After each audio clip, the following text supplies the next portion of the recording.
humble yourself before God.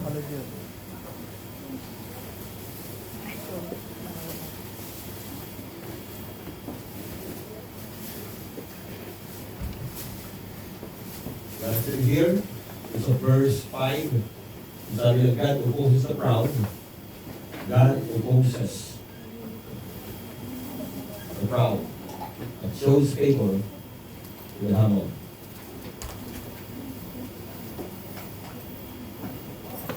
Sabi niya, no? All of us long to be glorified. Tama naman. Walang tao na kaya siya pupurihin. Lahat ng tao gusto niya mapuri siya. Lahat ng tao gusto nila ma-appreciate sila. Naman yun. Hindi masama yung appreciation na. Hindi masamang tanggapin yung appreciation. Hindi masama yun. Okay, sabi niya, no? We long to know that we are significant. Tama! Pero problema ay, ikaw mismo yung nasabi, uy, igalan mo ako. Oy, ako yung merong PhD. Puro hangin na lang. Puro hangin. PhD. Puro hangin na lang. Diba? At sabi niya, no? We long to know that we are significant and to have other knows it as well. That desire is not necessarily wrong. Hindi naman talaga wrong yun. All natural human desires have some legitimate God-honoring purpose and a means to express it properly. In this case, we are made in God's image and He has built into us the desire to be exalted. A biblical Christian view of glory is paying close attention to what God says about seeking it. The Bible teaches us to quit struggling so hard to make it happen and trust God to exalt us at the right time and place as He sees fit. That's it, be in charge of bringing us to glory. Sabi kasi niya, in due time, ililit ka ng Panginoon. Huwag mong pilit sa sarili mo na ilagay mo yung iyong sarili na itaas ka, na hindi pa oras. Hello? Amen. Hindi masama yung effort mo na ginagawa mo yung lahat ng paraan para ikay ma-promote. Tama naman yun, walang problema ron. Pero meron takdang oras ng Diyos para ikaw itaas niya. Kailangan. Kapag pinilit yung sarili mo na itaas ka sa sarili mong kakayanan, magpe-fail tayo. Amen. Kasi sarili mong effort yun. Ano sabi ng Biblia? Promotion is not from the east or west, but promotion comes from the Lord. It is very clear that promotion is coming from God Himself. Ito yung struggle. Kaya sabi yan dito, pagsahin ko the key to a biblical Christian view of glory is paying close attention to what God says about seeing it. The Bible teaches us to quit struggling. Kaya maraming tao namamatay ng maaga. Bakit? Sobrang effort na siya ma-promote. Lahat ng parang ginagawa. Nagpapakapuyat. Diba? Lahat. Ginagawa lahat. Para kumita. TikTok. Ano pa? Hindi masama. Hindi masama. Yes, hindi masama. Yes. Reels. Hindi masama yun. Yes. Pero may takdang oras. Kahit ano pang gusto mong gawin. Pag di pa oras para itaas, ikatataas. Amen. Ang nagtatakda ng oras para i-lift up na naman siya. Diyos ang nagtatakda. Ngayon, kapag gumawa ng paraan o bagay na hindi pa oras lumaitas ka, sarili mo yun, magpapagay. So yung effort mo, sayang lahat yun. Anything you do na hindi siya will ng Lord, magpapagay. Kaya maraming Christian na nag-i-struggle. Sino po nakakaras na nag-struggle na dito sa buhay niya? Pinipilit siya ng paraan. Ginawa mo ng paraan. Kung bakit yung pain? Lahat na ng business, pinasok. Ikirin kami, no? Lahat na ng kanyang business, pinasok niya. Nagbabuyan. Ano pa? Nag-school. Ano pa? Nagpinta. Marami. Pero, failure siya. Bakit? Hindi ang calling niya. Ang calling niya ay magpastor. Ay pinipilit yan mag-school, magpabuyan, Business. mag-business, mag-pay. Kasi naman po yun na, ay hindi pa oras para gawin yun. Tayo nag-i-struggle. Bakit? Hindi mo kasi matanggal yung tamang oras ng Panginoon sa buhay mo. Kapag nilalabanan mo yung gusto ng Diyos sa gusto mo, hello, itong problema. Nilalabanan mo yung gusto ng Diyos sa gusto mo. Tama? Kaya naman natin eh. Pag nilabanan nyo, kagaya ito, sample. Nangako ang Diyos kay Abraham na magkakaroon anak. Ilang taon siya nangako ng Diyos? When he was 75. Pero hindi alam kung kailan mangyayari yun. Kasi nangako ang Diyos sa kanya, Abraham magkakaroon ka. 75 siya nangako. Ilang taon si Sarah nun? Kung 75 si Abraham, kung sinabihan ng Lord, ilang taon si Sarah? Ilan bang taon na magkita ni Sarah at ni Abraham? 10 years? 99? 19 years. Ito aking may lang. Ilan taon na pagitan ni Abraham kay Sarah sa silan? 10 years. 99 nung 10 ano. years, yes. 10 years. Kung si Abraham ay 75, when God promised a son, ilan taon si Sarah? 65. May asin pa ba yun? O maasin na? Asin. May asin pa! Pero ano nga kung sino?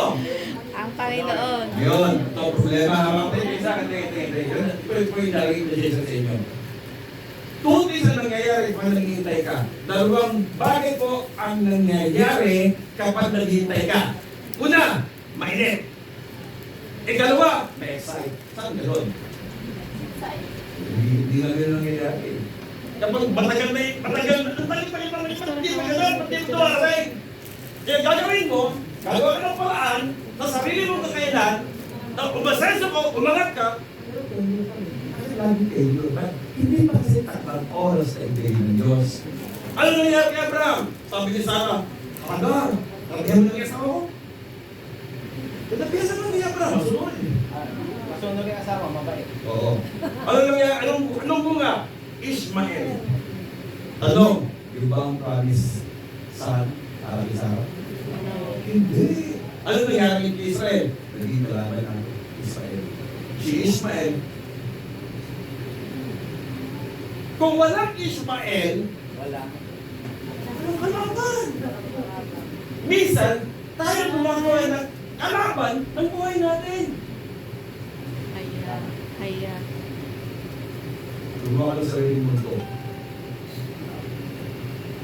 Kasi hindi pa nga oras eh. Ang sabi ng Abraham, ba't naman anak ka sa iba? Sabi ko, Sarah, iba kayo na yung bilang promising eh. Ang promising si Isaac, hindi Ishmael.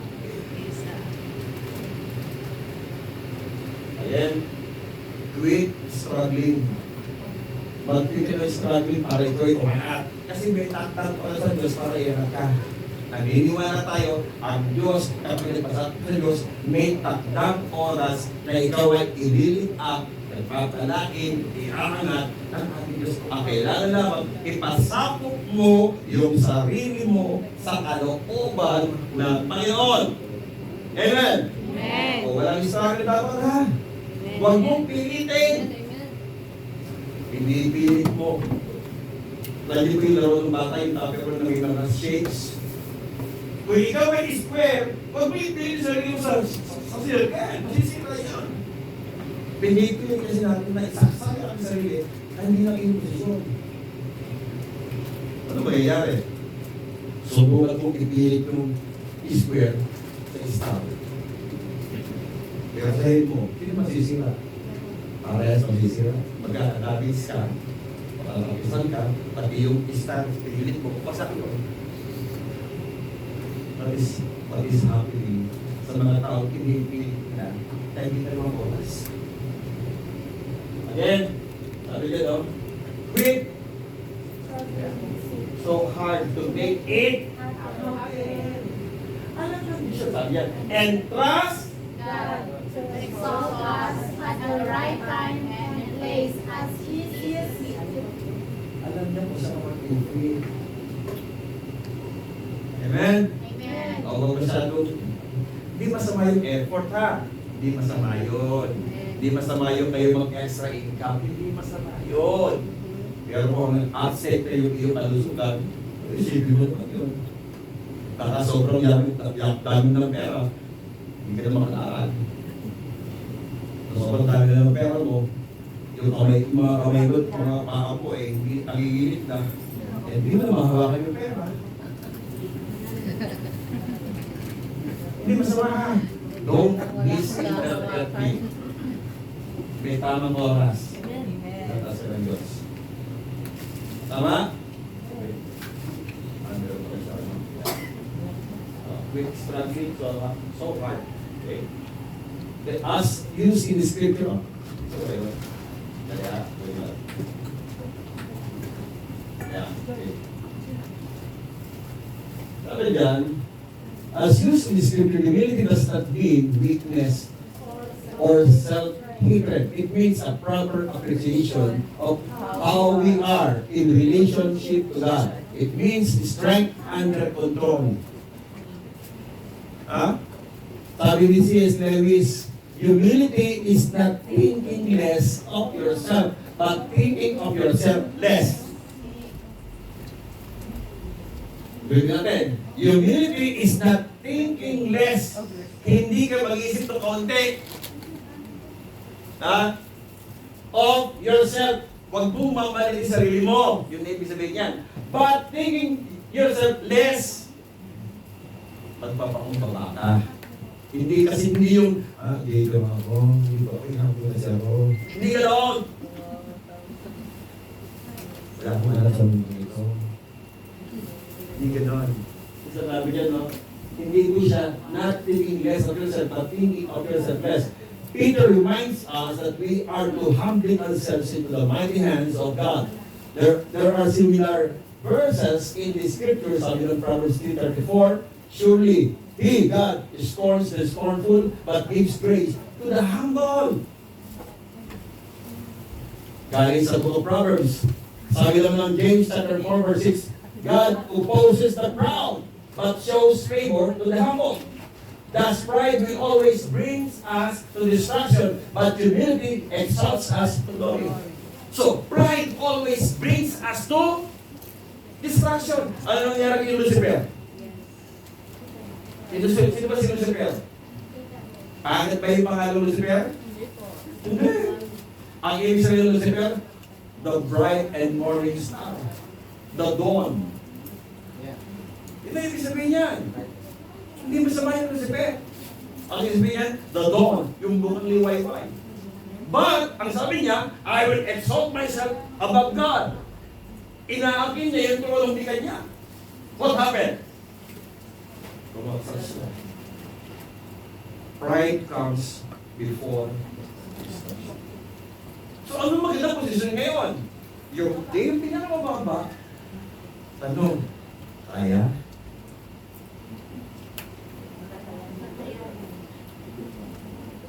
Kaya? Kaya? I have been crucified with Christ, nevertheless I live, but Christ Lives in me. So if Christ is living in you, kaya? Amen. Yun po yung pinaka-bottom line. Makakaya mo po bakit? Because Christ is living in you. Hindi living. Baka nakalibing si Cristo sa puso mo. Nakalibing. Kaya pala hindi ka mag-manifest yung kanyang palabalang sa buhay. Hindi nakalibing. Hindi, living. Magkatoon ko no? Living. Hindi po living ha. Living.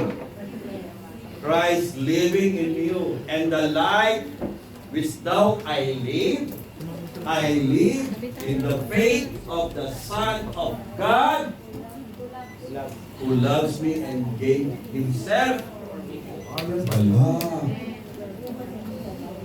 Kaya pala magpakumbaba. Hello? Kaya mo magpakumbaba? Let us practice humility. Kasi ang mga taong nagpapakumbaba, pinagpapala, totoo po yan.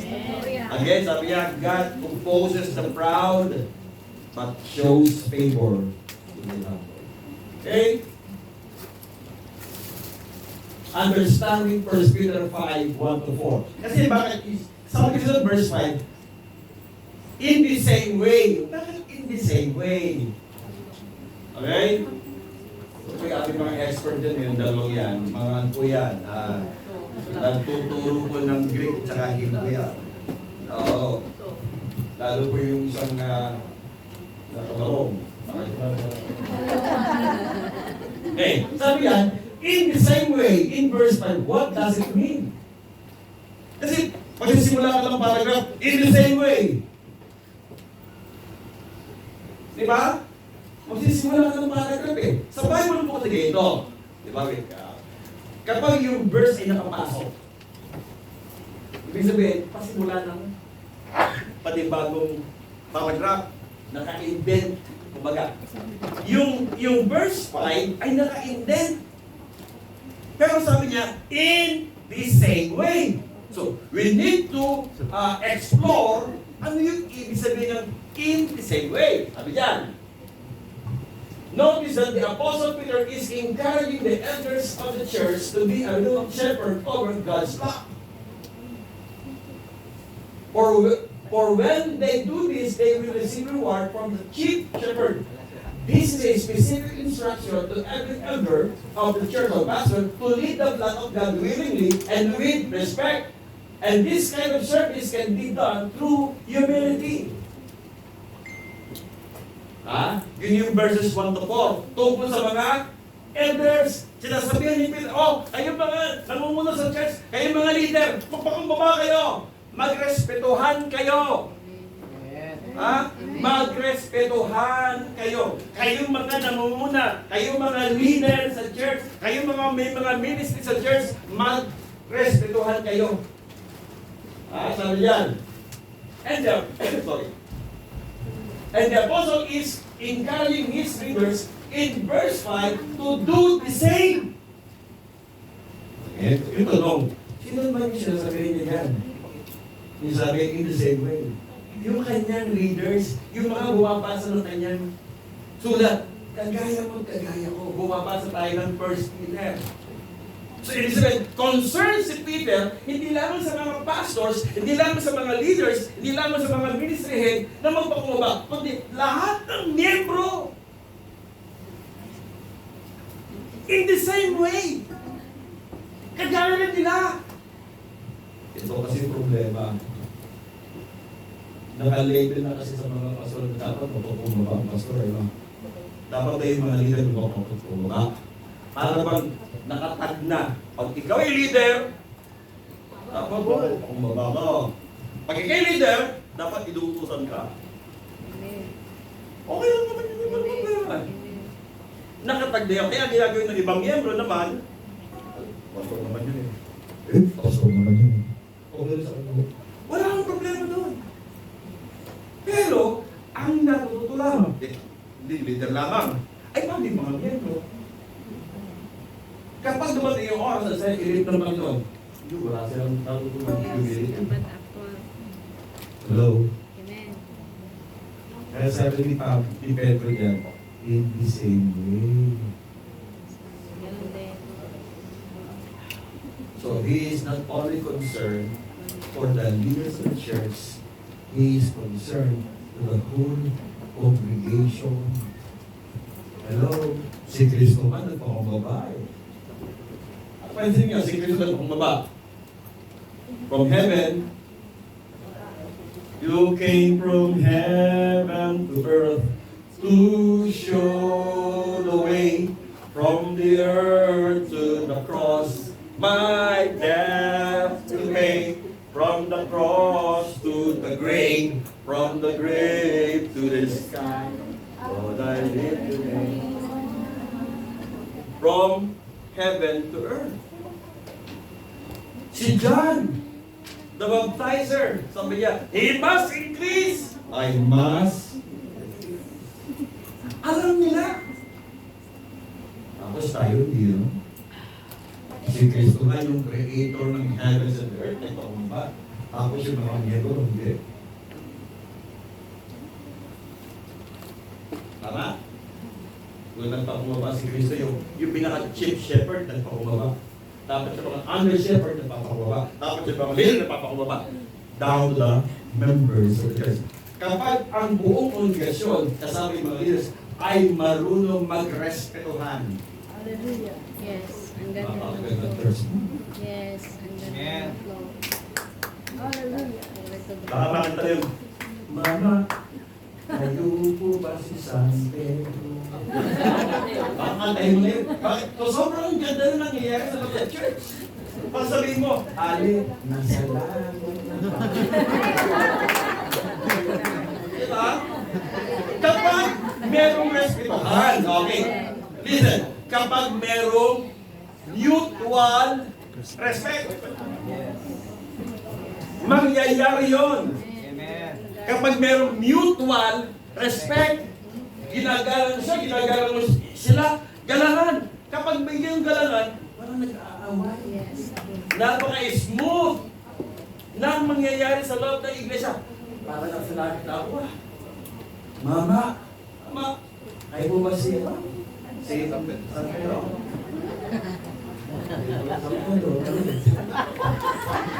Maliit si San Pedro. Ano lang yan? Siyong tugong. Sugo daw. Ha? Ini-encourage niya. Sabi niya, in the same way, ini-encourage yung kanyang leaders, tayo yun. Pati yung mga kongregasyon noon, pagi tayo, ini-encourage niya, sabi, do the same. Gawin mo yung ginawa nila. Na nagpapababa sila, do the same thing. Those younger members must submit to the elders of the church with humility in heart. Pastor, hindi ito po kay Pastor. Ako po ay younger pa rin. Yes, young in faith. Young in faith. Bata ko sa kanyang pantay. Ang mga pastor, kahit bata pa yan, bata pa yan, pero siya ay tinatawag na father in faith. Tatay naman silang pantay. Pero ang kanyang mga membro, tawag yung mga membro ni Pastor, very proud. May kinder, may toddler. Oo, kasi dala yung mga bata sa church eh. Ilang generation yun? Lahat ng generation, no? Pero ito lang din po naman. Pero, may respect the pastor. Why? Because the pastor respect the Amen. youth why? Pag ito po mangyayari, makapanatan. Ha? Yun po yung pagkakaunawa, yung verses 1 to 4. Kasi, pag-google kayo, bakit sabi niya, hindi sa way. Gusto kong maging mamalik ko pag-isipan niyo. Pag nagpapos ng Biblia, hindi ko isipan niyo. Bakit ka sinabi ng isipan niyo? Bigyan niyo po lang tayo yan, ha? Sabi niya, una, humbleness is doing what is right before God and before His people. Concerning the pastors, ang humbleness is doing what is right before God and before His people. Pastor, hindi mo ba pag-review ay form of humbleness? Yung kung i-correct mo yung miyembro, mali ginawa mo, ito mo ba yung humbleness? If you are doing what is right, yes, that is humbleness. Kung ikaw nakasal sa Biblia, i-correct mo yung mga nagkakamali, then you are practicing humility. Kasi tingin sa atin minsan kasi pag nag-review ka, hindi. When we are doing what is right, it is not pride or arrogance. Okay? Humbleness. Bakit? Ginagawa niya, ang pinapawagan niya yung tama. Kasi maraming gumagawa ng hindi tama eh. No. Humbleness is doing what is right before God and before His flock. Sabi ng verse 1 and 2. Ano sabi yan? In the parable of the lost sheep, the shepherd leave the 99 in the sheep pens and look for the one, for the lost sheep. Isa na yung nawawala. Iniwan niya yung 99, pinuntahan niya yung Isa. pwede sabihin na, solo naman siya. Hindi po hindi po tama yun sa atin. Mismo yung parabol. Sino nagbigay ng parabol? Sino nagbigay ng parabol? Si Jesus Christ mismo sabi niya, merong isang pastol, nawawala yung isa. Meron siyang 100 tupa. Nung pagbalik nila sa kanilang kamalig, siyam lamang yung nandun, nawawala isa. Iniwan niya yung 100, pinalagay niya isa, hinanap niya. At matagpuan na, anong ginawa? Binuhat. Nagkasaya sila. Dapat masaya tayo pag may bumabalik, ha? Hello! Hindi yung...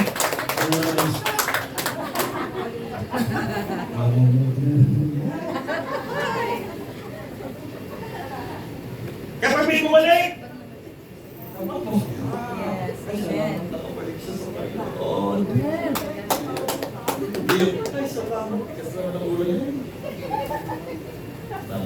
Sila pa rin ay tupa ng Panginoon. Tama? Sabi niya, this duty is expected to a good shepherd. Not only that, he brought the herds of sheep to green pasture, to be nurtured. Doing the right thing about your calling is equivalent to doing the right thing. Hindi po yung kahapon ginagawa mo yung dapat mong gawin, na tama naman. Hindi po kahapon kayo. Baka sabihin, ito ako, kailangan. Ay, walang gumagawa na iba eh. Ano yung expect mo? Kung walang gumagawa na dapat gawin, sino gagawa nun? Ay, tanong, kayabangan ba yun? Hindi! Humbleness yun, humility yun. Walang gagawa eh. Si Pastor ang nag-opening prayer. Si Pastor ang nag-testing. Si Pastor ang nag-pag-aaral si speaker. Si Pastor pa yung speaker. Si Pastor ang nag-overcome. Si Pastor din ang nag-opening prayer at benediction. Kaya ba ba yun? Kung walang gagawa ang iba? Hindi kaya. That is humbleness. Walang gagawa ito eh. Sino gagawa kung walang gagawa ito? Sino gusto maglingkod kay Lord? Kasapawan. Wala namang kaya mong kasapawan. Sino gusto maglingkod kay Lord? Kasapawan. Lilista ko. Ikaw mag-open prayer sa linggo. Kaya Pastor, sa linggo mo, bilagdat ako.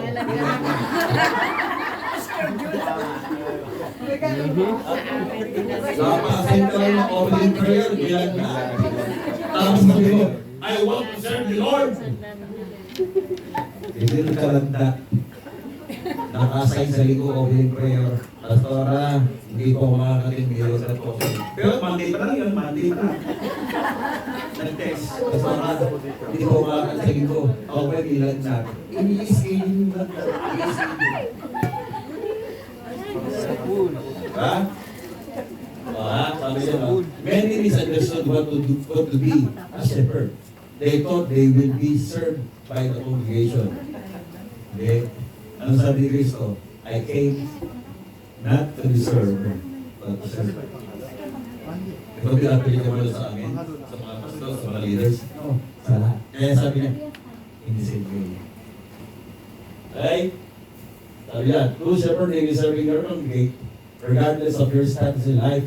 When you responded to call of shepherding, you are called to serve God. You are called to serve God's. Ako ba'y nalulungkot minsan, no?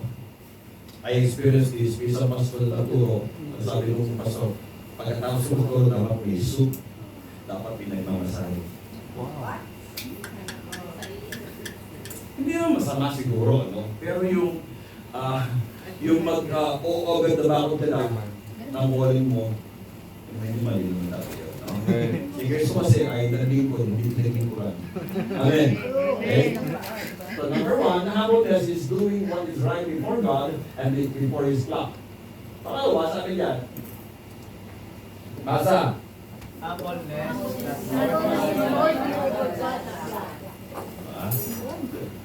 Humbleness is not lording over God's flock. Pastor ako! Pastor ako ha! Sino mo ako? Kaya, chairman ako. Ako ang leader ng church. Ako ang chairman ng music. Okay? Hindi gano'n. Hindi ginagamit yung posisyon para magkumain. Again, Sorry. tingin sa akin. Ibulsa ko mga... Kung kayo ay meron mutual respect, napakabilis mo. Amen. Ang pagsunod ay hindi ka mag-i-start ulit kasi meron kayong mutual. Okay? Ang sabi yan, we have one Lord that we should submit to. Peter warned those elders who abusing their authority. He said, not lording it over those entrusted to you. Elders are under shepherd. Tayo po mga leader sa church ay under shepherd. Bakit? Ang isa naman po yung sheep shepherd, si Kristo. Lahat na naglilingkod under His name ay under shepherd. So, do not lord God's flock. Ang sabi niya, the chief shepherd says in Mark chapter 10 verse 1, for even the Son of Man did not come to be served, but to serve. Even Christ willingly served others. We ought to serve others, not lording over them. Ano sabi niyan? Basa.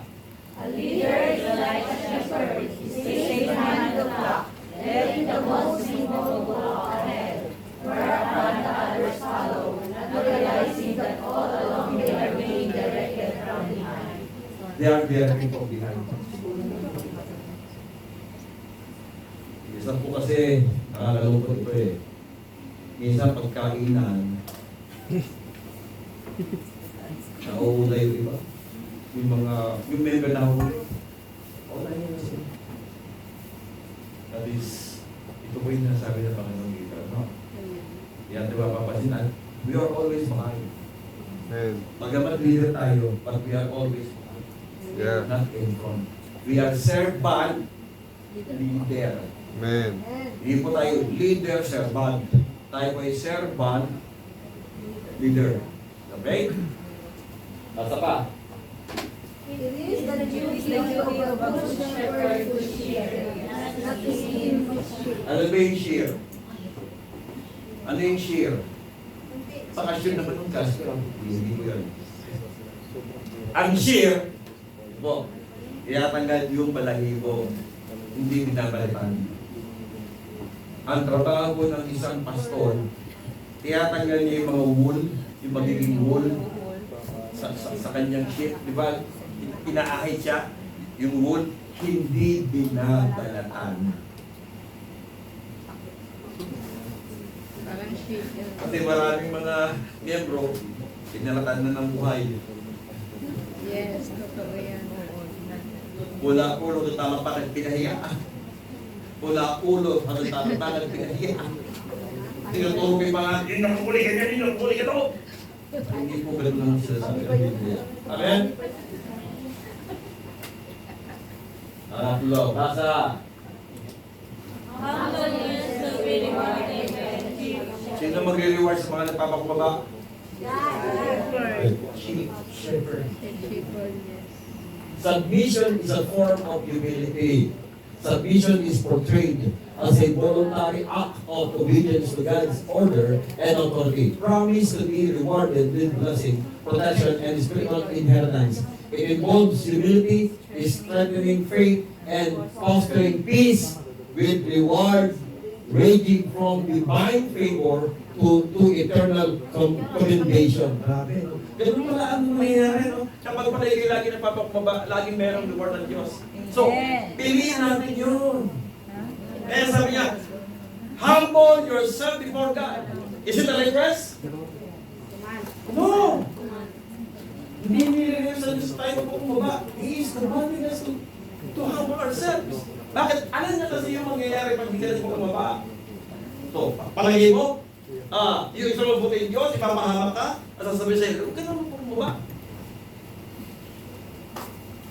The good Lord will give you a command. Magpakumbaba ka. Bakit? Alam niya kasi ang mangyayari kapag hindi ka, magpapakumbaba. If you're a good pastor, if you're a good leader, sasabihin mo yun, sis, mali yan. Huwag ka magagalit sa akin, mali yun ha. Hindi lang mo. Huwag ka magagalit, bakit? Tinutuwid ka. Sumasobra ba kami? Hindi. Ang sabi niya, doing the right thing is humility. Amen? Amen. Oo. Patayin po ito. Basa. Be humble, be honest, be kind, be gentle, be and one day it will reward you. Time will come. Kapag ginawa mo yan, humbleness, honesty, kindness, and gentleness, sa araw makita mo i-reward ka ng Diyos. One day, you will reap what you sow. Amen. Ang anihin mo, Makikita niyo po.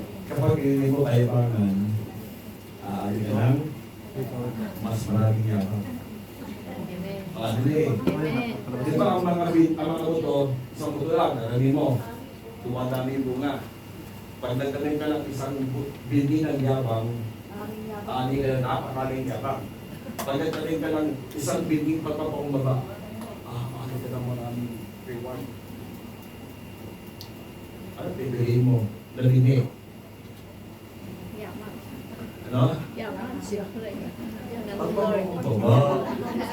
pipiliin mo ang bindi ng pagpapakumbaba sa lahat ng reward ay darating sa'yo.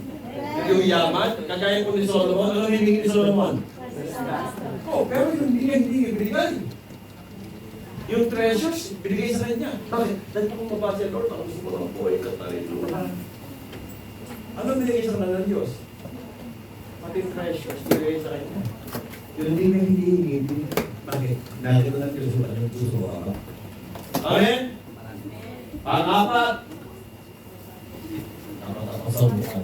humbleness is submission to one another. Yung pala, isip ng humbleness, pagpapasakop sa isa't isa. Ano sabi yan? We have a wrong interpretation concerning humbleness. We thought submission is only for those in authority. But the Scripture is very clear that we should submit to one. Itong malapit ko, one another yan. Respect. Yung malapit ko, one another yan. Respect. Yung malapit ko, one another yan. Eh, pastor, kapigil. Eh, respect ko siya. Bakit? Part siya ng one another. Part siya ng one another. Kasi mo laging late. Laging late eh. Pero one another pa rin siya. Part pa rin siya ng one another. Ngayon, kung hindi mo i-treat ng tama yung tao yun, hindi ba wala yun? Hindi mo lang babalik. Ang sabi nila, meron parang mo rin. Sige. Burning. Burning again man. Okay? Sabi niya, no? Very clear po, no? We are commanded to love one another. Love is mutual. We ought to love each other the same way we ought to submit to one another. Submit. I-respect mo yung kanyang decision. Respect. Yun po yung ibig sabihin ng submit to one another. Respect our decision. Hindi yung pakikialaman yung decision niya. Huwag mong pakialaman. Decision niya yun. Tama? Amen. Basa. Basa. Submission is about authority. It is not forgiveness. It is all about the relationships of love and respect. Love and respect. It is not about authority or it is not about obedience ka eh. Pwede ka man sumunod nang hindi ka nagmamahal eh. Dahil inutusan ka lang eh. Pero yung pagsunod mo na may pagmamahal, hindi na kailangan ko sa'yo. Kapag ang puso mo ay punong-puno ng pagmamahal, hindi ka nakarami ko sa kaya pagsamba. Hindi ko iniutos sa sabay ng Diyos. Kasi deserving siya. Yung word na deserving, ayan ang Israel. Karapat, dapat, sana. Dapat mag-utusan pa. Kung siya'y karapat-dapat. The same thing din po ang love and respect. Kapag punong-puno ka ng love and respect, hindi ka inutusan. Kagawin ng buhay. Pasa!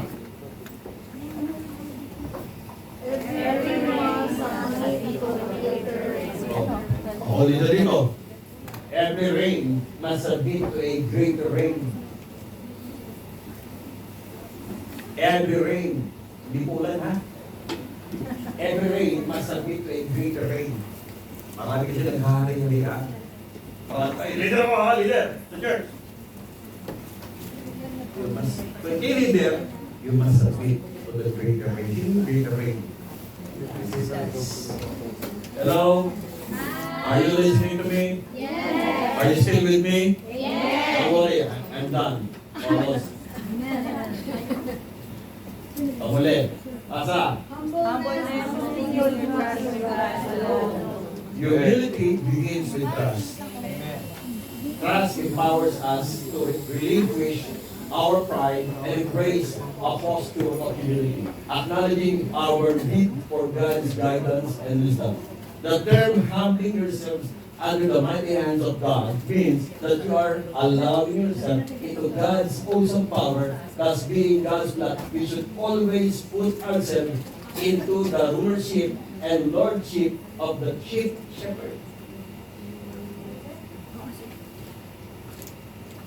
If you knew and you believe that your pastor is sent by God, then you must submit. If you believe and you realize na yung leader sa church, yung chairman ng ganyan, chairman ng ganyan, ay in-appoint ni Lord. Submit. Why? It is God who placed them in that position in authority. You will never learn authority unless you learn submission. Don't assume authority if you don't know how to submit. Amen. Tama?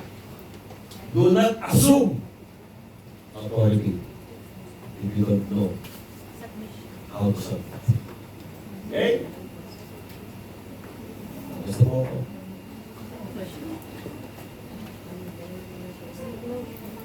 Basa. The command to take care of the flock of God must the priority of every leader shepherd. This is as important for every minister who was called by God in shepherding his flock. Serving God in this capacity is a privilege for everyone. In the parable of the lost sheep, the shepherd gave the 99 to look for the one who was lost. And when he found it, the whole flock of sheep rejoices. Kapatid, we are commanded by God to love one another, to submit to each other, and to have a mutual respect. That's the only thing. If we want to grow numerically, if we want to grow spiritually, let's have this mutual love, mutual respect to one another. Mga kapatid ka, hindi ko siya elementary, hindi siya mahirap intindihin. God opposes the proud, but gives favor to the humble. I want you to put that in your heart. God opposes the proud, but gives favor, shows favor to the humble. Ang simple as that. Ang kinakalaban, the word oppose, di ba? Kailaban. Kinakalaban ng Diyos ang mga mayayaman o yung mga palalo. Tao palalo. Subalit, pinapakitaan niya na ang pabor ang mga nakakawala. Piliin pangalawa. Piliin mo yung pangalawa. Pinakalit ng Diyos ang kanyang pabor sa mga anong sabi sa kanino? Sa mga anong pipiliin mo ngayon? Dalawa lang eh. Wala akong neutral. Ha? Proud and humble. Pag-ibigin ka lang yan. Piliin mo yung magpapataas na bibig ng kalaya. Piliin mo yung tatagod sa bibig. Ano yung posisyon yun? Yung humility. Ano? That's all I said.